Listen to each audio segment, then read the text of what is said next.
నమస్కారం BTV news కి స్వాగతం. ముందుగా హెడ్లైన్స్. నగరంలోని డయేరియా ప్రభావిత ప్రాంతం న్యూ రాజరాజేశ్వరిపేటలో పర్యటించిన మంత్రి నారాయణ. న్యూ ఆర్ఆర్ పేటలో ఉన్న డయేరియా కేసులు తాగునీటి వల్ల వచ్చిందా లేక ఫుడ్ పాయిజన్ అయిందా అనేది స్పష్టత రావాల్సి ఉందని మంత్రి నారాయణ వెల్లడి. డయేరియా వల్ల ఎలాంటి మరణాలు సంభవించలేదని ప్రజలెవరూ వదంతులు నమ్మవద్దని మంత్రి సూచన. విజయవాడ ఖ్యాతిని పెంచే దసరా ఉత్సవాల మీద వైసీపీ నేతలు అవాకులు చెవాకులు పలికితే సహించేది లేదని ఆర్యవేశ కార్పొరేషన్ చైర్మన్ డుండి రాకేష్ ధ్వజం. విజయవాడకు ఖ్యాతి రాకూడదనే కొందరు వైసీపీ నేతలు దుష్ప్రచారం చేస్తున్నారని ఆగ్రహం.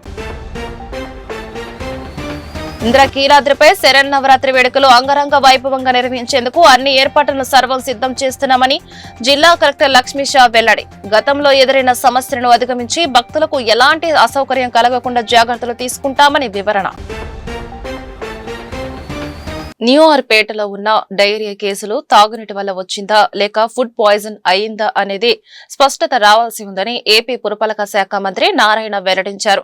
డయేరియా వల్ల ఎలాంటి మరణాలు సంభవించలేదని ప్రజలెవరూ వదంతులు నమ్మవద్దు మంత్రి నారాయణ సూచించారు. నగరంలోని డయేరియా ప్రభావిత ప్రాంతం న్యూ రాజరాజేశ్వరిపేటలో ఏపీ పురపాలక శాఖ మంత్రి నారాయణ పర్యటించారు. కేర్ అండ్ షేర్ పాఠశాలలో ఏర్పాటు చేసిన డయేరియా మెడికల్ క్యాంప్, కొత్త ప్రభుత్వ ఆసుపత్రిలో డయేరియా బాధితులను మంత్రి నారాయణ పరామర్శించారు. బాధితులందరినీ ఒక్కొక్కరిగా పలకరించి ఆరోగ్య పరిస్థితిని అడిగి తెలుసుకున్నారు. ENC Prabhakar, DMHO Suhasini, VMC commissioner ధ్యానచంద్రతో తాజా పరిస్థితిపై సమీక్షించారు. అనంతరం మంత్రి నారాయణ మాట్లాడుతూ డయేరియాకు మూలం ఎక్కడనే దానిపై దృష్టి పెట్టినట్టు తెలిపారు. ఈ సాయంత్రం లేదా రేపు ఉదయానికి నీటి పరీక్షల రిపోర్టులు వచ్చిన తర్వాత అవసరమైన చర్యలు తీసుకుంటామన్నారు. డయేరియా తాగునీటి వల్ల వచ్చిందా లేక ఫుడ్ పాయిజన్ అయిందా అనేది స్పష్టత రావాల్సి ఉందని వెల్లడించారు. ఇప్పటికే 15,000 వాటర్ క్యాన్ల ద్వారా మంచినీరు సరఫరా చేస్తున్నామని తెలియజేశారు. ఇప్పటి వరకు 150 మంది వైద్యం తీసుకుని ఇంటికి వెళ్లిపోయారని చెప్పారు. డయేరియా వల్ల ఎలాంటి మరణాలు సంభవించలేదని ప్రజలెవరూ వదంతులు నమ్మవద్దని మంత్రి నారాయణ సూచించారు. ఏదైతే ఇప్పుడు విజయవాడలో ఈ డయేరియా కేసులు వస్తున్నాయో దానికి సంబంధించి అటు హెల్త్ డిపార్ట్మెంటు, మున్సిపల్ డిపార్ట్మెంటు అన్ని రకాల కేర్ తీసుకుంటున్నారు. హెల్త్ డిపార్ట్మెంట్ అయితే ఎప్పటికప్పుడు యాక్చువల్గా వచ్చిన ప్రతి కేసుని ఇమ్మీడియట్గా టేకప్ చేసి వాళ్ళకి ఇవ్వాల్సిన ఫ్లూయిడ్స్ అవన్నీ ఇస్తూ ట్రీట్ చేస్తున్నారు. ఇంతవరకు ఎవరు కూడా ఒక డెత్ కానీ అటువంటి ఏమీ జరగలేదు. అట్లాంటి పుకారు నమ్మొద్దు. అయితే మేము రూట్ కాజ్ అసలు దీనికి కారణం ఏంది, దేనివల్ల వచ్చింది అంటే ఫుడ్ పాయిజనా లేదంటే వాటర్ వల్ల వాటర్ పొల్యూషన్ అనే దాని మీద డీప్ స్టడీ చేస్తున్నాం. ఆల్రెడీ శాంపిల్స్ అటు హైదరాబాద్కి కూడా పంపించాము. బహుశా వాళ్ళు ఈవినింగ్ కానీ రేపు కానీ అవి వస్తాయి. అవి వచ్చిన తర్వాత రూట్ కాజ్ని క్లియర్గా తెలుస్తుంది. అది తెలిసిన తర్వాత దాన్ని అరెస్ట్ చేయడం జరుగుతుంది. ప్రికాషన్గా ఈ ఏరియాకి డ్రింకింగ్ వాటర్ ఆపేసాము. వాళ్ళందరూ కూడా దాదాపు 15,000 క్యాన్స్ యాక్చువల్గా మున్సిపల్ శాఖ వాళ్ళు ఇంటింటికి పంపించారు. ఆ వాటరే కాసుకొని తాగమని వాడమని యాక్చువల్గా ఇన్స్ట్రక్షన్ ఇచ్చారు. శానిటేషన్ కూడా స్పెషల్ డ్రైవ్ చేస్తున్నారు. ఆ విధంగా అన్ని విధాల కేర్ తీసుకున్నారు. సరే, అంటే ఇప్పుడు ఇప్పటికీ చాలామంది మెడికల్ క్యాంపులకు రాని వాళ్ళు ఉన్నారు. వాళ్ళ కోసం ఏమైనా స్పెషల్గా మెడికల్ టీంని ఇళ్ళకి పంపించానా తనిఖీలు చేస్తున్నారు సార్? ఖచ్చితంగానండి. యాక్చువల్గా డోర్ టు డోర్ నిన్న యాక్చువల్గా 4 వీధులు తిరిగాను. నేనే యాక్చువల్గా అధికారులతో నిన్న 4 వీధులు తిరిగి డోర్ టు డోర్ ప్రతి ఇంట్లో అడిగాను. అసలు ఏం వాటర్ వచ్చిన వాళ్ళని తిరిగాను, రాని వాళ్ళని తిరిగాను. ఇట్లా మా మున్సిపల్ శాఖ కమిషనర్ గారు, మిగతా డిపార్ట్మెంట్ వాళ్ళు అయితే హెల్త్ డిపార్ట్మెంట్ చేస్తారు. ఇంకా కూడా దాన్ని చేస్తాం. అంటే కొద్దిసేపటి క్రితం కూడా అంటే 3 రోజుల క్రితం మెడికల్ క్యాంప్కి వచ్చి అంటే కొంచెం మాత్రమే వైద్యం అందింది, బయట చేయించుకున్నాం, మళ్ళీ అనారోగ్యం బారిన పడి ఇక్కడికి వచ్చామంటున్నారు. అట్లాంటి వాళ్ళు లేకుండా ఎట్లా చూస్తారు సార్? అంటే యాక్చువల్గా ఒక పేషెంట్ నేనే మాట్లాడానండి. ఇప్పుడు ఆ పేషెంట్ కొద్దిగా తగ్గంగా వెళ్ళిపోయి బయట ఎక్కడో వాళ్ళు ఆర్ఎంపీ డాక్టర్ దగ్గర చూపించుకుంటున్నారంట. అక్కడికి పోయారంట. మళ్ళీ మోషన్స్ రాగానే మళ్ళీ ఇక్కడికి వచ్చారు. నేను అదే చెప్పాను, ఒకసారి ట్రీట్మెంట్కి వచ్చిన తర్వాత కంటిన్యూస్ చేసి పూర్తిగా తగ్గిన తర్వాత పోమని ఆ పేషెంట్తో నేను ఇప్పుడు మాట్లాడటం జరిగింది. సరే, అంటే ఇప్పుడు అనేక మొత్తం షాపులన్నీ కూడా క్లోజ్ చేయించారు డయేరియా కంట్రోల్ కోసం. అంటే వైన్ షాపులు ఏవో ఇక్కడ ఓపెన్ చేసుకుంటున్నారని కొంతమంది చెప్తున్న పరిస్థితి, దాని మీద ఏమైనా యాక్షన్ తీసుకుంటారు? ఖచ్చితంగా ఇప్పుడు మీరు చెప్పారు కాబట్టి యాక్చువల్ డిపార్ట్మెంట్ వాళ్ళతో మాట్లాడి ఏం చేయాలో చెట్టు. సరే, ప్రజెంట్ మొత్తం ఎన్ని యాక్టివ్ చేస్తున్నారు సార్? ఓవరాల్గా అసలు ఎన్ని వచ్చినాయి సార్? యాజ్ టీజ్గా ఇప్పుడైతే ఒక 100 కేసులు దాకా ఉన్నాయి ఇక్కడ కానీ అక్కడ హెడ్ క్వార్టర్ హాస్పిటల్ కానీ 250 కేసులు దాకా వచ్చినాయి. అందులో 150 కేసులు డిశ్చార్జ్ అయిపోయినాయి, వాళ్ళందరికీ ట్రీట్మెంట్ అయిపోయి. రాష్ట్రంలో 7 ప్రధాన దేవాలయాల్లో శానిటేషన్ టెండర్ పేరు మార్చి ఫెసిలిటీ మేనేజ్మెంట్ సర్వీసెస్ పేరిట ఒకరికే కట్టబెట్టేందుకు వీలుగా కూటమి ప్రభుత్వం జీవోఆర్టీ నెంబర్ 1014 జారీ చేసిందని వైసీపీ నేత పోతిన మహేష్ ఆరోపించారు. శ్రీకాళహస్తి, శ్రీశైలం, కాణిపాకం, విజయవాడ దుర్గమ్మ ఆలయం, ద్వారకా తిరుమల, అన్నవరం, సింహాచలం ఆలయాల్లో శానిటేషన్ టెండర్ ని తిరుపతికి చెందిన భాస్కర్ నాయుడు అనే వ్యక్తికి కట్టబెట్టిందన్నారు. గతంలో ఈ 7 ఆలయాలకు శానిటేషన్ ఖర్చు 2 ఏళ్లకు 50 కోట్ల లోపే ఉండేదని ఇప్పుడు ఏకంగా 100 కోట్లకు కట్టబెడుతూ శానిటేషన్ టెండర్లు కేటాయిస్తూ జీవో ఇచ్చారని ఆరోపించారు. గతంలో ఉన్న కాంట్రాక్టర్లు శానిటేషన్ పనులు సరిగ్గా చేయడం లేదని, జీతాలు, పీఎఫ్లు, ఈఎస్ఐలు సరిగ్గా ఇవ్వడం లేదని, డ్రెస్ కోడ్ పాటించడం లేదని సాకు చూపించి భాస్కర్ నాయుడికి టెండర్లు కట్టబెట్టేశారని ఆరోపించారు. నిబంధనలకు విరుద్ధంగా తీసుకువచ్చిన ఈ టెండర్లు తక్షణమే చేయాలని డిమాండ్ చేశారు. 7 ప్రధాన దేవాలయాల్లో ఉండేటువంటి శానిటేషన్ టెండర్ని పేరు మార్చి ఫెసిలిటీ మేనేజ్మెంట్ సర్వీసెస్ పేరుతో ఒకే కాంట్రాక్టర్కి అప్పుచెప్పి సదర్ కాంట్రాక్టర్కి అందజేసినందుకు 50 కోట్ల రూపాయల దేవాదాయ ధర్మాదాయ శాఖ సొమ్ముని, దేవుడి సొమ్ముని దోచుకోవడానికి కూటమి ప్రభుత్వం జీవో నెంబర్ 1014 జారీ చేసింది. 1014 జారీ చేసింది. ఇందులో ప్రధానంగా ఇప్పటి వరకు 7 ప్రధాన దేవాలయాల్లో శ్రీశైలం, కాళహస్తి, కాణిపాకం, అమ్మవారి ఆలయం, ద్వారకా తిరుమల, సింహాచలం, అన్నవరం ఈ 7 ప్రధాన దేవాలయాల్లో శానిటేషన్ టెండర్లని 7 కాంట్రాక్టర్లు నిర్వహిస్తూ ఉన్నారు. వీరందరికీ ఈ 7 దేవాలయాలు 2 సంవత్సరాలకి చెల్లిస్తున్నది 50 కోట్ల రూపాయలు మాత్రమే. 50 కోట్ల రూపాయలు మాత్రమే. కానీ ఈ 7 ప్రధాన దేవాలయాల్లో శానిటేషన్ టెండర్స్ మొత్తాన్ని రద్దు చేసి దేవాదాయ ధర్మాదాయ శాఖలో లేని కొత్త నిబంధన, దేవాదాయ ధర్మాదాయ శాఖ చరిత్రలోనే లేని కొత్త నిబంధన ఫెసిలిటీ మేనేజ్మెంట్ సర్వీసెస్ పేరుతో ఒక జీవోని జారీ చేసి 100 కోట్ల రూపాయలు కట్టబెడతా ఉన్నారు. ఒకటేమో కొత్త నిబంధన పెట్టారు ఫెసిలిటీ మేనేజ్మెంట్ సర్వీసెస్ అని. పోనీ ఏమైనా తక్కువకి ఇచ్చారా? 2 సంవత్సరాల్లో 7 దేవాలయాల్లో అవుతున్న ఖర్చు 50 కోట్ల లోపు మాత్రమే. ఏమన్నా ఈ ఫెసిలిటీ మేనేజ్మెంట్ సర్వీసెస్కి ఇచ్చినందుకు ఏమైనా తక్కువ డబ్బులు ఖర్చు అవుతున్నాయా? తక్కువ ఇవ్వకుండా అదనంగా 50 కోట్ల రూపాయలు లబ్ధి చేకూర్చేలాగా జీవో జారీ చేశారు. అంటే ఈ టెండర్ని 100 కోట్ల రూపాయలకి ఇచ్చారు. అది కూడా తిరుపతికి చెందినటువంటి భాస్కర్ నాయుడు గారు అనే వ్యక్తికి చెందినటువంటి Padmavathi hospitality and facility management services ఆయనకి ఇచ్చారు.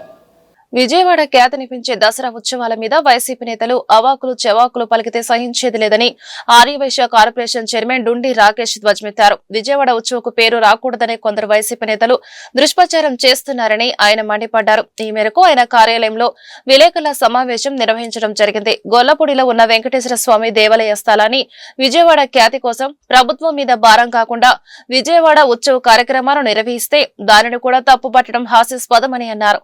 విజయవాడకు ఖ్యాతి రావడం వైసీపీ నేతలకు ఇష్టం లేదని, అందుకే బురద చల్లే కార్యక్రమాలు చేపడుతున్నారని ఎద్దేవా చేశారు. తర్వాత సూపర్ 6 అమల్లోకి వచ్చి ప్రజలందరూ కూడా చాలా ఆనందంగా ఉన్నారన్న సంగతి ప్రతి ఒక్కరికి కూడా తెలిసిందే. అదేవిధంగా హిందూ సాంప్రదాయ ప్రకారం పండగలన్నీ కూడా యథావిధిగా జరుగుతున్న మాట కూడా మీ అందరికీ తెలిసిందే. కూటమి ప్రభుత్వం తీసుకున్న నిర్ణయాల మేరకు ప్రతి ఒక్కళ్ళు కూడా ఆంధ్రప్రదేశ్ రాష్ట్ర ప్రభుత్వం మీద, కూటమి ప్రభుత్వం మీద విపరీతంగా హర్షం వ్యక్తం చేస్తూ ఉన్నారు. మరి ఎప్పుడూ తెలుసు మనందరికీ కూడా బెజవాడ అంటేనే కనకదుర్గ అమ్మవారి దసరా నవరాత్రి ఉత్సవాలు. నవరాత్రి ఉత్సవాలకి ప్రజలందరూ కూడా లక్షలాదిగా రాష్ట్ర నలుమూలలే కాదు పక్క రాష్ట్రం నుంచి కూడా తరలొచ్చే పరిస్థితి ఉంది. దానిలో అంతా కూడా నిమగ్నమై ఏర్పాట్లన్నీ కూడా ఘనంగా చేయాలి.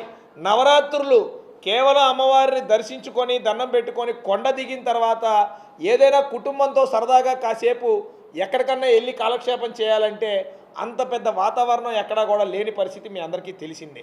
అటువంటి వాతావరణం కావాలని ఏదైతే ప్రజల యొక్క సౌలభ్యం కోసం హిందూ సాంప్రదాయబద్ధంగా వ్యాపారస్తులకి చేయూతనిచ్చేలాగా విజయవాడ పేరుని ఖ్యాతిని పెంచే విధంగా ఒక మైసూర్ ఉత్సవాలు ఎలా ఉంటాయో, ఒక దుబాయ్లో ఎక్స్పో ఎలా జరుగుద్దో అటువంటి అన్నీ కూడా కలగలిపి క్లస్టర్లు ఏర్పాటు చేసి దుర్గగుడి చుట్టూ కూడా విజయవాడ మొత్తం కూడా అలంకరణ చేసి అమ్మవారి యొక్క కార్యక్రమాన్ని యొక్క ఖ్యాతిని పెంచే విధంగా ఈరోజు విజయవాడ ఉత్సవాన్ని చేయబోతా ఉంది. ఇది అందరికీ తెలిసిందే. మరి విజయవాడ ఉత్సవం చేస్తూ ఉన్నారు అంటే ఇదేదో పార్టీకి సంబంధించిందో, ఇదేదో రాజకీయ నాయకులకు సంబంధించిందో అని కొంతమంది తట్టాపుట్ట ఒక కార్పొరేటర్ స్థాయికి కూడా గెలవలేని వ్యక్తులు తట్టాపుట్ట చదువుకొని బయటకు వచ్చే మాట్లాడే స్థాయికి వచ్చారు. మరి వాళ్ళందరూ తెలుసుకోవాలి, విజయవాడ ఉత్సవం అనేది ఒక సొసైటీ నిర్వహిస్తూ ఉంది. నగరంలోని ప్రముఖ వ్యాపారులంతా కూడా కలిసి ఈ సొసైటీని ఫామ్ చేసి కార్యక్రమాన్ని ముందుకు తీసుకెళ్ళబోతూ ఉన్నారు. ఎక్కడైతే గొల్లపూడిలో 30 ఎకరాల స్థలం ఉందో ఇది మచిలీపట్నం దగ్గర గల ఒక వెంకటేశ్వర స్వామి దేవాలయానికి సంబంధించిన స్థలం. దీనికి ప్రత్యేకమైన పర్మిషన్ తీసుకొని కనీవిని ఎరుగని రీతిలో 50 లక్షల రూపాయలు అద్దె కట్టి 5 కోట్ల రూపాయలు పెట్టి ఆ గ్రావెల్ నింపి ఆ గ్రౌండ్ మొత్తాన్ని చదును చేసి అక్కడ కార్యక్రమాలు ఏర్పాటు చేసే విధంగా ఆ దేవాలయానికి ఇన్కమ్ వచ్చే విధంగా మేము ఈరోజు ఆ కమిటీ వాళ్ళందరూ ఒక నిర్ణయం తీసుకొని ముందుకెళ్తా ఉంటే దానికి మా ఎంపీ గారి గురించి మాట్లాడటం, ఇంకోటి ఏదో ధర్నాలు చేస్తామంటాం, ఇంకోటి ఏదో రాస్తా రోకా చేస్తామంటాం. పనే ఉంది, వాళ్ళని ఎవడు పట్టించుకునే వాళ్ళు లేడు. ఎవరు జనాలు ఓట్లేసే పరిస్థితిలో లేరు వాళ్ళకి. ఇంద్రకీలాద్రిపై శరణ్ నవరాత్రి వేడుకలు అంగరంగ వైభవంగా నిర్వహించేందుకు అన్ని ఏర్పాట్లను సర్వం సిద్ధం చేస్తున్నామని జిల్లా కలెక్టర్ లక్ష్మీషా తెలిపారు. గతంలో ఎదురైన సమస్యలను అధిగమించి భక్తులకు ఎలాంటి అసౌకర్యం కలగకుండా జాగ్రత్తలు తీసుకుంటామని వివరించారు. బెజవాడ ఇంద్రకీలాద్రి అమ్మవారి దసరా ఉత్సవాల ఏర్పాట్లను ఎన్టీఆర్ జిల్లా కలెక్టర్ లక్ష్మీషా దుర్గగుడి ఈవో సీనా నాయక్ అధికారులతో కలిసి పరిశీలించారు. ఉదయం సమయంలో పుష్కర ఘాటు, స్థానాల ఘాటు, క్యూ లైన్లు, భక్తులు విశ్రాంతి తీసుకునే ప్రాంతాలను, లడ్డూ తయారీ కేంద్రం క్షేత్రస్థాయిలో పరిశీలించారు. ఈ సందర్భంగా కలెక్టర్ మాట్లాడుతూ సామాన్య భక్తులకు సౌకర్యవంతమైన దర్శనం కల్పించడమే ప్రధాన లక్ష్యంగా దసరా మహోత్సవ ఏర్పాట్లను చేస్తున్నామని తెలిపారు. భక్తులకు ఎటువంటి ఇబ్బంది కలగకుండా క్యూ లైన్లు, వినాయకుడి గుడి, సీతమ్మ వారి పాదాలు, ఆర్ఈ చైనావాల్, టోల్గేట్, ఘాట్ రోడ్ మీదుగా అమ్మవారి ఆలయం వరకు విస్తరించామన్నారు. గతంలో ఉన్న సమస్యలను అధిగమించి భక్తులకు ఎలాంటి అసౌకర్యం కలగకుండా జాగ్రత్తలు తీసుకుంటున్నామన్నారు. క్యూ లైన్లు, హోల్డింగ్ ఏరియాలు భక్తుల రద్దీని దృష్టిలో ఉంచుకుని కొన్ని కొత్త హోల్డింగ్ పాయింట్లు నిర్ణయించామని అన్నారు. ఇది భక్తులు విశ్రాంతి తీసుకోవడానికి మరియు క్యూ లైన్లోకి క్రమంగా ప్రవేశించడానికి ఉపయోగపడుతుందన్నారు. దసరా ఉత్సవాల సమయంలో ట్రాఫిక్ నియంత్రణ, భక్తుల పార్కింగ్ కోసం ప్రత్యేక ప్రణాళికలు రూపొందించామన్నారు. ఆలయ పరిసరాలు, నదీ ఘాట్లు, క్యూ లైన్లలో పరిశుభ్రతకు అధిక ప్రాధాన్యత ఇస్తూ భక్తులకు అందించే ప్రసాదాలు, అన్న ప్రసాదం నాణ్యతలో రాజీ పడకుండా నాణ్యతతో ప్రసాదాలు ఏర్పాటు చేస్తున్నామన్నారు. శ్రీశక్తి పథకం వల్ల రోడ్డున పడ్డ ఆటో కార్మికులను కూటమి ప్రభుత్వం ఆదుకోవాలని సిపి జిల్లా కార్యదర్శి దోనిపూడి శంకర్ ప్రభుత్వాన్ని డిమాండ్ చేశారు. ఆటో కార్మికులకు నెలకు 5,000 రూపాయల పెన్షన్ అందజేయాలని విజ్ఞప్తి చేశారు. ఎన్నికల్లో ఇచ్చిన హామీలన్నింటినీ నెరవేర్చి వారికి స్వంతాన చేకూర్చాలని కోరారు. ఆటో కార్మికుల సమస్యలను ప్రభుత్వానికి తెలియజెప్పే కార్యక్రమంలో భాగంగా ఈ నెల 15న రవాణా శాఖ కార్యాలయం వద్ద ధర్నా కార్యక్రమాన్ని చేపట్టామని చెప్పారు. సిపిఐ కార్యాలయం దాసరి భవన్ లో ఆ పార్టీ జిల్లా కార్యదర్శి దోనిపూడి శంకర్ శనివారం మీడియా సమావేశం నిర్వహించారు. ఈ సమావేశంలో ఆయన మాట్లాడుతూ ప్రభుత్వం అమలు చేస్తున్న శ్రీశక్తి పథకం వల్ల ఆటో కార్మికులు రోడ్డున పడ్డారన్నారు. కిరాయిలు లేక, ఆటో ఫైనాన్సర్ల ఒత్తిడి తట్టుకోలేక ఆటో కార్మికులు అనేక ఇబ్బందులు పడుతున్నారన్నారు. వారిని ప్రభుత్వమే ఆదుకోవాలని, ప్రతి నెల 5,000 రూపాయలను పింఛన్లుగా ఇవ్వాలన్నారు. అంతేకాకుండా ఎన్నికల హామీలన్నిటినీ నెరవేర్చాలన్నారు. పథకం వల్ల రోడ్డున పడిన ఆటో కార్మికులకు స్వాంతన చేకూర్చాలని, ఆటో కార్మికులకు నెలకు 5,000 రూపాయలు పింఛన్గా ప్రకటించాలని, ఆటో కార్మిక సంక్షేమ బోర్డుని ఏర్పాటు చేయాలని, వేలాది రూపాయలు అపరాధ రుసుము పేరుతో ఆటో కార్మికుల పట్టలు కొడుతున్న జీవో నంబర్ 21ని రద్దు చేసి ఆ స్థానంలో ఫ్రెష్ జీవోని ఇస్తామని చెప్పినటువంటి రాష్ట్ర ముఖ్యమంత్రి నారా చంద్రబాబు నాయుడు గారు ఈ సందర్భంగా విజ్ఞప్తి చేస్తున్నారు. వాహన మిత్ర కింద 15,000 రూపాయలు దసరాకే ప్రకటించారు. మంచిదే, స్వాగతిస్తున్నాం. కానీ కండిషన్ పెట్టడం జరిగింది. బ్యాడ్జీ ఉంటేనే, గతంలో బ్యాడ్జీ ఉన్నా లేకపోయినా డ్రైవింగ్ లైసెన్స్ ఉన్న ప్రతి ఆటో డ్రైవర్కి కూడా వాహన మిత్ర లభ్యమైంది. కాబట్టి ఇప్పుడు ఆ నిబంధన తొలగించమని చెప్పేసి మేము డిమాండ్ చేస్తున్నాం. ఇదే సందర్భంలో స్వయంగా రాష్ట్ర ముఖ్యమంత్రి కూటమి ప్రభుత్వం తమ మేనిఫెస్టోలో ప్రకటించడం జరిగింది. ఆ మేరకు ఆటో కార్మికులందరూ కూడా ఖచ్చితంగా అది అమలు చేస్తున్నటువంటి ఉద్దేశంతో పట్టం కట్టారు. ఇవాళ ఆటో కార్మిక సంక్షేమ బోర్డు పేరు జనార్దన్, విజయవాడ ఆటో వర్కర్స్ నగర కార్యదర్శి. మరి Andhra Pradesh auto drivers and federation పిలుపులో భాగంగా 15వ తారీఖు ఉదయం 10 గంటలకు రాష్ట్ర రోడ్డు రవాణా శాఖ మార్చిలు రాంప్రసాద్ రెడ్డి గారు కార్యాలయం దగ్గర నిరసన ధర్నా కార్యక్రమం చేపడతా ఉన్నాం. ఈ నిరసన ధర్నా కార్యక్రమంలో వేలాదిగా ఆటో కార్మికులు పాల్గొని ఈ కార్యక్రమం చేయవలసిందిగా కోరుతా ఉన్నాం.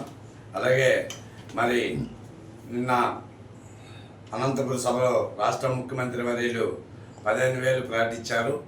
దానికి మేము సభమే, కానీ శ్రీశక్తి పథకం కింద ఇవాళ రోడ్డును పడే పరిస్థితులు మేము ఉన్నాం కనుక, రెక్కాడితే డొక్కాడిన పరిస్థితుల్లో ఉన్నాం కనుక ఇప్పటికైనా రాష్ట్ర ప్రభుత్వం తెలిసి మాకు న్యాయం చేస్తారని కోరుతా ఉన్నాం. రేపు 15వ తారీఖు ఉదయం 10 గంటలకి రాష్ట్ర రవాణా శాఖ మార్చిలు రాంప్రసాద్ రెడ్డి గారు కూటమి ఎన్నికలు ఇచ్చిన సూపర్ 6 వాగ్దానాలు సూపర్ ఫ్లాప్ అయ్యాయని ప్రజాశాంతి పార్టీ అధ్యక్షుడు కేఏ పాల్ స్పష్టం చేశారు. చంద్రబాబు, బీజేపీ, పవన్ కళ్యాణ్ల కూటమి ప్రజలకు ఇచ్చిన వాగ్దానాలు నెరవేర్చడంలో ఘోర విఫలమయ్యారని వెల్లడించారు. ఏ పథకాలు ఎవరెవరికి ఇచ్చారో కూటమి ప్రభుత్వం చెప్పాలని డిమాండ్ చేశారు. ప్రజాశాంతి పార్టీ అధ్యక్షులు కేఏ పాల్ గాంధీనగర్ లోని ప్రముఖ హోటల్లో మీడియా సమావేశం నిర్వహించారు. ఈ సమావేశంలో ఆయన మాట్లాడుతూ కూటమి ప్రభుత్వం ఎన్నికల్లో ఇచ్చిన వాగ్దానాలను అమలు చేయడంలో పూర్తిగా విఫలమైందన్నారు. దీపం పథకంలో 3 సిలిండర్లు ఎక్కడ ఎవరికిచ్చారని పాల్ ప్రశ్నించారు. అన్నదాత సుఖీభావతో రైతులకు న్యాయం జరగలేదన్నారు. నిరుద్యోగ భృతి ఇవ్వలేదన్నారు. సుగాలి ప్రీతి కేసులో ప్రభుత్వ వైఖరి సరిగ్గా లేదన్నారు. రాష్ట్రంలో చర్చి, చారిటీ భూములు దోచుకునే ప్రయత్నం జరుగుతోందన్నారు. చంద్రబాబు 15 సంవత్సరాల ముఖ్యమంత్రిగా ఉండాలని పవన్ కళ్యాణ్ కోరుకుంటున్నాడని, అలాంటప్పుడు పవన్ ముఖ్యమంత్రి అయ్యేదెప్పుడు, జన సైనికులకు న్యాయం జరిగేదెప్పుడని జన సైనికులు ఆలోచించుకోవాలన్నారు. 20,000 రూపాయలు ప్రతి రైతుకి 65% రైతులు ఉన్నారు ఆంధ్రప్రదేశ్లో. అంటే 6 కోట్ల జనాభాలో దాదాపు 4 కోట్ల మంది రైతు కుటుంబాలు ఉన్నాయి. ఎవరికైనా ఒక్కరికైనా నాకు 20,000 వచ్చాయని చెప్పమనండి. ఈ 4 కోట్లలో కొంతమందికి ఈ మధ్యని 5,000 రూపాయలు ఇచ్చారు. 5 మంత్లీ అలవెన్స్ 19 సంవత్సరాల వయసు నుండి 59 వరకు మహిళలకు అందరికీ 1,500 ఇస్తామన్నాడు. మహిళలు ఎంతమంది? చిన్నపిల్లలు కాకుండా 2 కోట్ల మంది మహిళలు ఉన్నారు ఆంధ్రప్రదేశ్.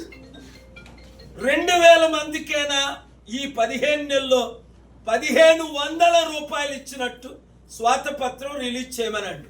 ఇవ్వలేదు కనుక వారు చేయలేరు. 6 ఇది అంతకంటే ఘోరం. 20 లక్షల ఉద్యోగాలు. జాబు రావాలి అంటే బాబు రావాలి. మా నాన్న సృష్టికర్త అన్నాడు లోకేష్. ఆ పవన్ కళ్యాణ్ ఎప్పుడూ తిట్టి చంద్రబాబుని ఎలక్షన్ ముందు, ఇంకా లైఫ్లో నేను ఎమ్మెల్యేని అవను గనక ఈవీఎంలో ఆయన బాగా ఫిట్టింగ్ పెట్టాడు.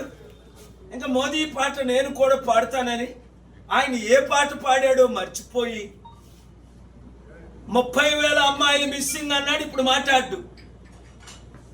సుగతి ఏది అమ్మ? సుగాలి ప్రీతి. ఈ మధ్య నేను ఇన్వెస్టిగేట్ చేశాను. లాస్ట్ వీక్లో హార్ట్ బ్రేకింగ్ కేసు వేస్తున్నా. ఆవిడ కొరకు ఫైట్ చేస్తా. కళ్యాణ్ ఆయనకేం అర్థం అవుదులే, మాట్లాడటమే రాక వాళ్ళ అసిస్టెంట్లు అడుగుతాడు ఇదేంట్రా బాబు చదవండి అని. వాళ్ళు కూటమి తరఫున 6 గ్యారంటీలు ఇచ్చారు. సూపర్ 6, సూపర్ సక్సెస్ అని, సూపర్ హిట్ అని అనంతపూర్లో 10 లక్షల మందిని 1000 బస్సులు పెట్టి రప్పించడానికి ప్రయత్నించారు. బుద్ధి లేని వాళ్ళు ఎవరో 1,00,000 మంది వెళ్ళారు. 5,000 ఎంతో వాళ్ళకి అందింది కనుక. భవానీ ఐలాండ్, బరం పార్క్ వంటి పర్యాటక కేంద్రాలను ప్రైవేటీకరించే ప్రభుత్వ నిర్ణయాన్ని సిపిఎం తీవ్రంగా వ్యతిరేకిస్తుందని సిపిఎం పశ్చిమ నగర కార్యదర్శి బోయి సత్యబాబు అన్నారు.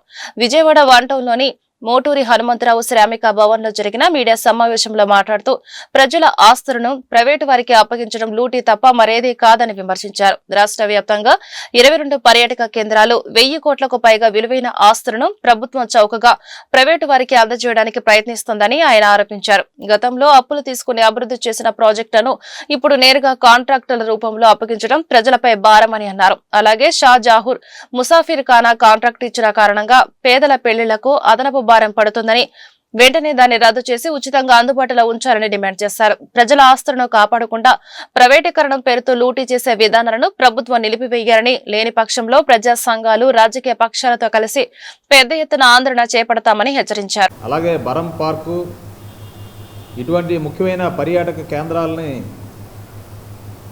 మరి మెయింటెనెన్స్ బీఓటీ పద్ధతుల్లో ప్రైవేటు పరం చేసేదానికి సిద్ధమైంది. ఈ నెల 15వ తేదీన ఈ టెండర్ని ఫైనల్ చేసే నిర్ణయం కూడా తీసుకోవడం జరిగింది. ఈ తెలుగుదేశం కూటమి ప్రభుత్వం గత కాంగ్రెస్లో పరిపాలన కాలంలో ఆనాడు గంటా శ్రీనివాసరావు ప్రజారాజ్యం పార్టీలో ఉన్న సందర్భంలో ఈ పర్యాటక శాఖ మొత్తం స్థలాల్ని ప్రైవేటు పరం చేసే క్రమంలో తీవ్రంగా వ్యతిరేకించినటువంటి సందర్భం మర్చిపోవద్దని గుర్తు చేస్తున్నాం. ఆనాడు మరి దేవినేని ఉమామహేశ్వరరావు నాయకత్వంలో తెలుగుదేశం నాయకులు ఈ విజయవాడ నగరంలో కమ్యూనిస్టులతో కలిపి ఈ భవానీ ఐలాండ్ కానీ పునమి ఘాట్గా చెప్తున్న బరం పార్కు ప్రైవేటీకరణకు వ్యతిరేకంగా పోరాటంలో పాల్గొన్నారు. అంటే ప్రతిపక్షంలో ఉంటే ప్రైవేటీకరణకు వ్యతిరేకం, అధికారంలోకి వస్తే ప్రైవేటీకరణ చేయడం మీ ఇష్టమా? ప్రజల ఆస్తులు, ప్రకృతి సంపద, టూరిజం స్పాట్లని, మరి దుర్గా మల్లేశ్వర దేవస్థానం సన్నిధిలో ఉన్నటువంటి ఈ విలువైన ఆస్తుల్ని ఏ రకంగా మీరు ప్రైవేట్ వాళ్ళకి ఇచ్చేస్తారు? 33 సంవత్సరాలు లీజ్ అంటారు. మార్కెట్ వాల్యూ బట్టి కాదు, సబ్ రిజిస్టర్ ఆఫీస్ వాల్యూలో కేవలం 1% మాత్రమే ఈ లీజు ఒప్పందం చేసుకోబోతున్నారు. అలాగే 33 సంవత్సరాలు ఈ లీజ్ అగ్రిమెంట్ ఉండబోతుంది. అంటే రాబోయే కాలంలో దీన్ని 99 సంవత్సరాలకు కూడా మార్చుకోవచ్చు. అంటే తరతరాలకు కూడా ఈ లీజ్ అగ్రిమెంట్లని కొనసాగించుకోవచ్చు. భవిష్యత్తులో ఈ ఆపరేషన్ బుడమేరుపై రాష్ట్ర ప్రభుత్వం నిర్లక్ష్యం చేస్తుందని సిపిఐ జిల్లా కార్యదర్శి దోనేపూడి శంకర్, నగర కార్యదర్శి జి కోటేశ్వరరావు ఆరోపణలు చేశారు. నేటి వరకు ఆపరేషన్ బుడమేరు విషయంలో కార్యాచరణ రూపొందించిన దాఖలాలు లేవన్నారు. నగర దుఃఖం దాయనం బుడమేరు ఆపరేషన్ పనులను త్వరితగతిన ప్రారంభించాలని ప్రభుత్వాన్ని డిమాండ్ చేశారు. శనివారం హనుమాన్పేటలోని సిపిఐ కార్యాలయం దాసరి భవన్ లో ఎన్టీఆర్ జిల్లా కార్యదర్శి దోనేపూడి శంకర్ ఆధ్వర్యంలో మీడియా సమావేశం జరిగింది. ఈ సమావేశంలో దోనేపూడి శంకర్ తో పాటు నగర కార్యదర్శి జి కోటేశ్వరరావు తదితరులు పాల్గొన్నారు. ఈ సందర్భంగా వారు మాట్లాడుతూ బుడమేరు ఆపరేషన్ విషయంలో రాష్ట్ర ప్రభుత్వం నిర్లక్ష్య ధోరణి అవలంబిస్తుందన్నారు. రాష్ట్రంలోని పెండింగ్ ప్రాజెక్టులకు 9,000 కోట్లు కేటాయించిన ప్రభుత్వం ఆపరేషన్ బుడమేరుకు కనీసం నిధులు ఇవ్వలేదన్నారు. వర్షాలు పడితే చాలు నగర ప్రజలు బుడమేరు విషయమై భయాందోళన చెందుతున్నారన్నారు. ప్రభుత్వం వెంటనే ఆపరేషన్ బుడమేరుకు నిధులు కేటాయించి బుడమేరు ఆధునీకరణ పనులు చేపట్టాలని ప్రభుత్వాన్ని డిమాండ్ చేశారు. ప్రజల సమస్య బుడమేరు సమస్య. ఆపరేషన్ బుడమేరుని అమలు చేస్తామని చెప్పినటువంటి రాష్ట్ర ముఖ్యమంత్రి ఈనాటి వరకు కూడా బుడమేరు సమస్య పైన కనీసమైనటువంటి కార్యాచరణ రూపొందినటువంటి పరిస్థితి లేదు. నిన్న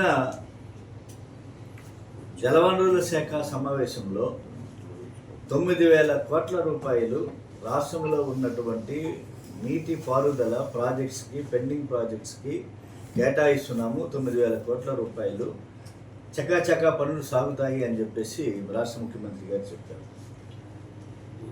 అలాగే మరి 3 జిల్లాల సమస్య, విజయవాడ బెదవాడ దుఃఖదాయిని, 32 డివిజన్ల విజయవాడ నగరం మునిగిపోయింది.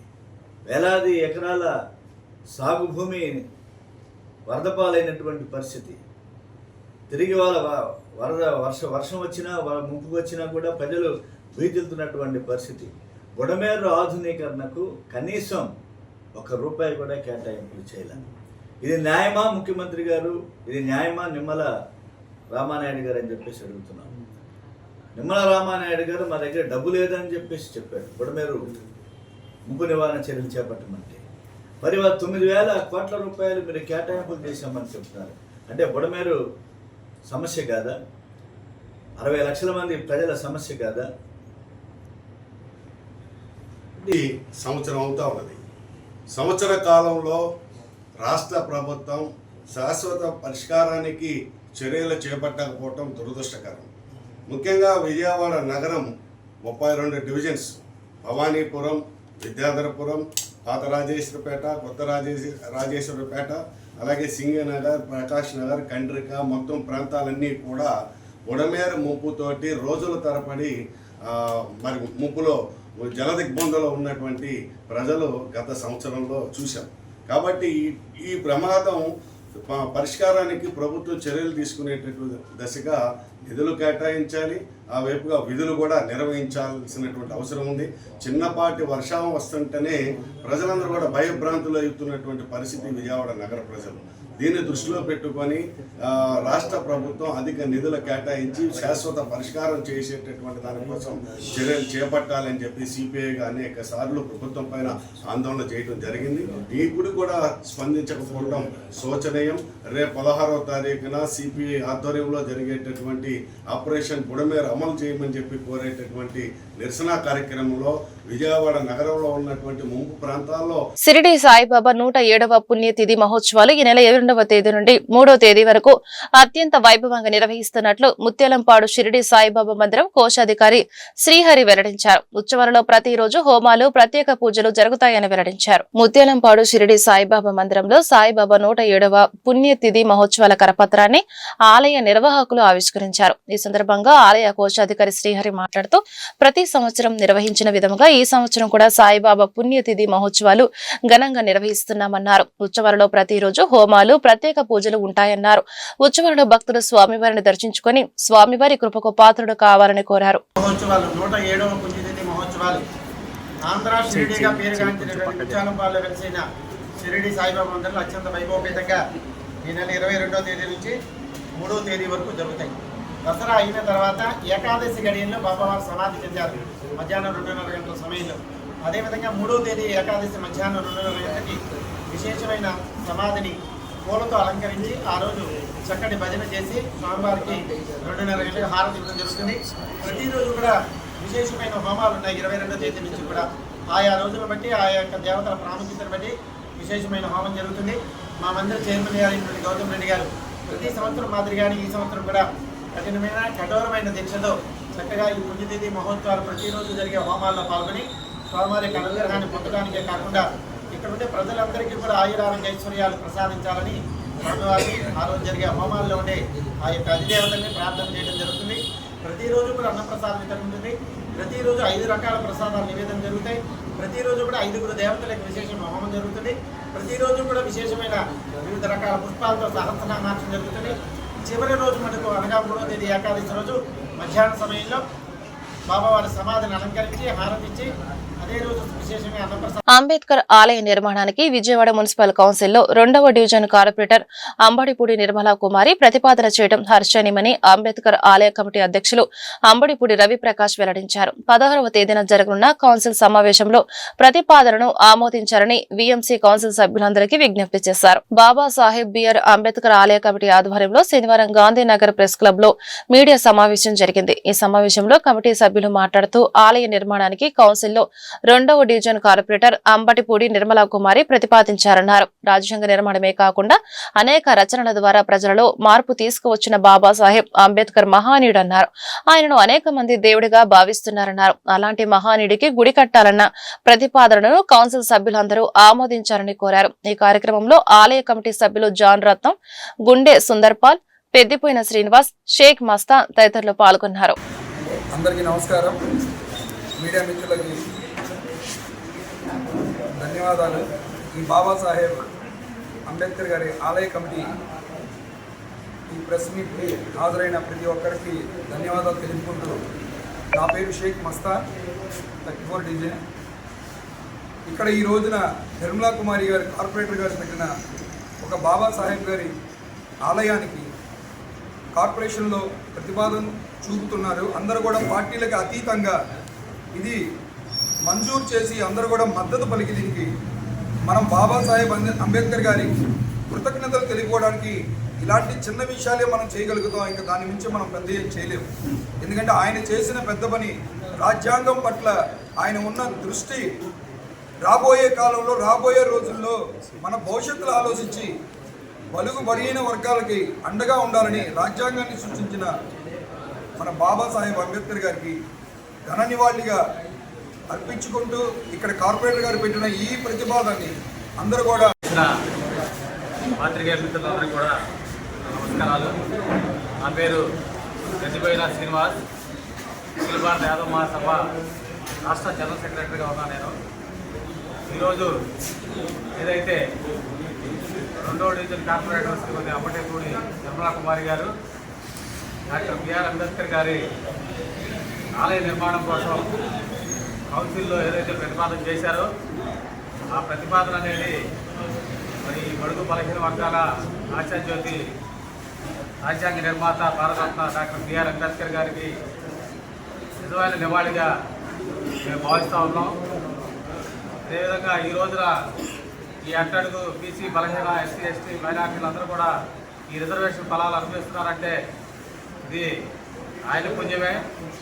ఆయన యాక్చువల్గా మేము దేవుడు అంటే ఎవరో తెలియదు. అంబేద్కర్ గారిని ఈ రోజు వరకు కూడా మా గుడ్డల్లో గుడి కట్టి పూజిస్తూ ఉన్నాం. మేము రిజర్వేషన్ ఫలాలు అనుభవించేవాళ్ళు ఆయన ఇచ్చిన అవకాశాలు అందిపుచ్చుకొని ఈ రోజున అమ్మడిపూడి నిర్మలా కుమారి గారు ఏదైతే ఈ ఆలయ నిర్మాణాన్ని కోరుకున్నారో ప్రజలందరి మధ్యలో ఒక దేవుడిగా ఆయన గుడి నిర్మాణం చేయడం అనేది చాలా హర్షణీయం.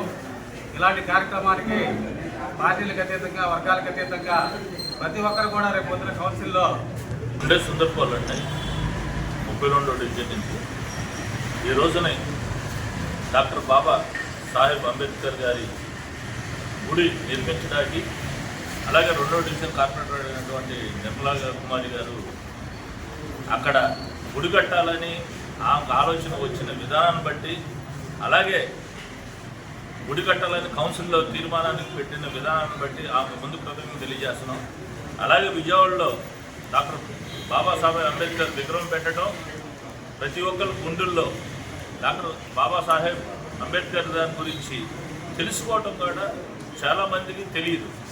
ఈరోజు ప్రతి ఒక్కరు తెలుసుకునే విధంగా లాస్ట్ ప్రభుత్వంలో పెట్టారు. అలాగే ఈ రోజున దళితులు కానీ అంటరానతనం ఎక్కడున్న సార్ కాపు, తెలగ, బలిజ, ఒంటరి కులాల వారికి జరుగుతున్న అన్యాయంపై కూటమి ప్రభుత్వం శ్వేతపత్రం విడుదల చేయాలని కాపు రిజర్వేషన్ పోరాట సమితి రాష్ట్ర కన్వీనర్ రావి శ్రీనివాస్, చైర్మన్ చెనమల్ల ప్రసాదరావులు ప్రభుత్వాన్ని డిమాండ్ చేశారు. కాపులకు జనాభా ప్రతిపాదికన 12% రిజర్వేషన్, బీసీలకు విద్యా ఉద్యోగాలలో 34% రిజర్వేషన్, పేద ఓసీలకు 10% రిజర్వేషన్ కొనసాగించాలని రాష్ట్ర ప్రభుత్వానికి విజ్ఞప్తి చేశారు. శనివారం గాంధీనగర్ ప్రెస్ క్లబ్ లో కాపు రిజర్వేషన్ల పోరాట సమితి, సోషల్ జస్టిస్ ఫోరం, ఈడబ్ల్యూఎస్ హక్కుల పరిరక్షణ వేదిక సంయుక్త ఆధ్వర్యంలో విలేకరుల సమావేశం జరిగింది. ఈ సమావేశంలో సంఘాల నాయకులు మాట్లాడుతూ కూటమి ప్రభుత్వం రిజర్వేషన్ల విషయంలో ద్వంద్వ వైఖరిని ప్రశ్నించారు. సామాజిక న్యాయాన్ని పాటించి విద్య, ఉద్యోగ, ఉపాధి, రాజకీయ అవకాశాలు అందరికీ సమానంగా కల్పించాలన్నారు. బీసీ మరియు ఇతర ఓసీలకు ఇబ్బంది లేకుండా కాపు, తెలగ, బలిజ, ఒంటరి సామాజిక వర్గాల వారికి విద్య, ఉద్యోగ, ఉపాధి అవకాశాలలోను, స్థానిక సంస్థలలోను, నామినేటెడ్ పోస్టులను, నామినేటెడ్ వర్కులలోను జనాభా ప్రతిపాదికంగా 12% ప్రత్యేక రిజర్వేషన్లు కల్పించాలన్నారు. రానున్న శాసనసభ సమావేశాలలో ఈ విషయమై ప్రభుత్వం చర్చించాలన్నారు. రాజ్యాధికార పోరాట సమితి స్టేట్ చైర్మన్ మీ ద్వారా, పాత్రికేయుల ద్వారా, ఇవాళ ఇక్కడికి చేసినటువంటి ప్రింట్ మీడియా, ఎలక్ట్రానిక్ మీడియా, మరి ఇంటెలిజెన్స్ ద్వారా రాష్ట్ర ప్రభుత్వానికి తెలియజేసుకుంటున్నాం. ఏదైతే కాపు, తెలగ, బలిజ కులాలకు సంబంధించి రిజర్వేషన్ల మీద రాబోయే అసెంబ్లీ సమావేశాల్లో, శాసనమండలి సమావేశాల్లో రాష్ట్ర ప్రభుత్వం వాళ్ళతో ఒక వైఖరిని స్పష్టం చేయాలి. నెంబర్ 1. నెంబర్ 2, మేము కొత్తగా ఏమీ అడగడం లేదు. గతంలో ఏదైతే తెలుగుదేశం ప్రభుత్వం 2014లో కానీ మొన్న ఎన్నికల్లో కానీ మేనిఫెస్టోలో పెట్టిన అవసరాన్ని అడుగుతున్నాం. అలాగే మా జనసేన అధ్యక్షులు ఆయన్ని చూసే ఇవాళ కూటమి ప్రభుత్వానికి ఓటు వేయడం జరిగింది. మరి జనసేన పార్టీ మేనిఫెస్టోలో కూడా ఈ అంశాన్ని పెట్టారు. కాకినాడ మహాసభలో డిప్యూటీ సీఎం గారు గౌరవనీయులు పవన్ కళ్యాణ్ గారు ప్రత్యేకించి కాపులకి బీసీ రిజర్వేషన్ విషయంలో ఖచ్చితంగా నేను బాధ్యత తీసుకుంటానని చెప్పడం జరిగింది. మరి ఆ విషయాన్ని ఆయన స్పష్టంగా రేపు జరగబోయే అసెంబ్లీ సమావేశాల్లో స్పష్టత నివారణని అడుగుతున్నాం. మరి అదేవిధంగా ఇవాళ మేము కొత్తగా రిజర్వేషన్లు అడగడం లేదు. మేము గతంలో 1915 నుంచి 66 వరకు బీసీలో ఉన్నాం, అంటే బ్రిటిష్ వారి కాలం నుంచి ఉన్నాం. మరి తర్వాత మరి మేము ప్రత్యేకించి ఈడబ్ల్యూఎస్ హక్కుల పరిరక్షణ వీరి పక్షాన అనేక ఫిర్యాదులు ఇవ్వడం జరిగింది. ఆ యొక్క జీవోను సవరించలేదు. ఇంతవరకు ఆ జీవో సవరించలేదు. ఈడబ్ల్యూఎస్ స్ఫూర్తి రాజ్యాంగ స్ఫూర్తి దెబ్బతింటా ఉంది. అదేవిధంగా కాపులకి ఈరోజు మనం 12% రిజర్వేషన్, ప్రత్యేక రిజర్వేషన్ అడుగుతున్నాం. అటు ఓసీలకు కానీ ఇటు బీసీలకు కానీ ఇబ్బంది లేకుండా 12% రిజర్వేషన్ కాపులకి ఇవ్వాలని చెప్పి డిమాండ్ చేస్తూ ఉన్నాం. అదేవిధంగా బీసీలకి స్థానిక సంస్థల్లోనూ నామినేటెడ్ పోస్టుల్లోనే కాదు ఉద్యోగాల్లో కూడా 34% రిజర్వేషన్ ఇంప్లిమెంట్ చేయాలని, బీసీ రిజర్వేషన్ అనేది యూనిఫామ్గా ఒకే విధానంగా ప్రభుత్వం అమలు చేయాలని చెప్పి మేము ఈ వేదికల పక్షాన్ని కోరుతా ఉన్నాం. కాపు రిజర్వేషన్ పోరాట సమితి, సోషల్ జస్టిస్ ఫోరం, ఈడబ్ల్యూఎస్ హక్కుల వార్తలు ముగించే ముందు హెడ్లైన్స్ మరొకసారి. నగరంలోని డయేరియా ప్రభావిత ప్రాంతం న్యూ రాజరాజేశ్వరిపేటలో పర్యటించిన మంత్రి నారాయణ. న్యూ ఆర్ఆర్పేటలో ఉన్న డయేరియా కేసులు తాగునీటి వల్ల వచ్చిందా లేక ఫుడ్ పాయిజన్ అయిందా అనేది స్పష్టత రావాల్సి ఉందని మంత్రి నారాయణ వెల్లడి. డయేరియా వల్ల ఎలాంటి మరణాలు సంభవించలేదని, ప్రజలెవరూ వదంతులు నమ్మవద్దని మంత్రి సూచన. విజయవాడ ఖ్యాతిని పెంచే దసరా ఉత్సవాల మీద వైసీపీ నేతలు అవాకులు చెవాకులు పలికితే సహించేది లేదని ఆర్యవైశ్య కార్పొరేషన్ చైర్మన్ డుండి రాకేష్ ధ్వజం. విజయవాడకు ఖ్యాతి రాకూడదనే కొందరు వైసీపీ నేతలు దుష్ప్రచారం చేస్తున్నారని ఆగ్రహం. ఇంద్రకీలాద్రిపై శరన్నవరాత్రి వేడుకలు అంగరంగ వైభవంగా నిర్వహించేందుకు అన్ని ఏర్పాట్లను సర్వం సిద్ధం చేస్తున్నామని జిల్లా కలెక్టర్ లక్ష్మీషా వెల్లడి. గతంలో ఎదురైన సమస్యలను అధిగమించి భక్తులకు ఎలాంటి అసౌకర్యం కలగకుండా జాగ్రత్తలు తీసుకుంటామని వివరణ. ఈ వార్తలు ఇంతటితో సమాప్తం. నమస్కారం.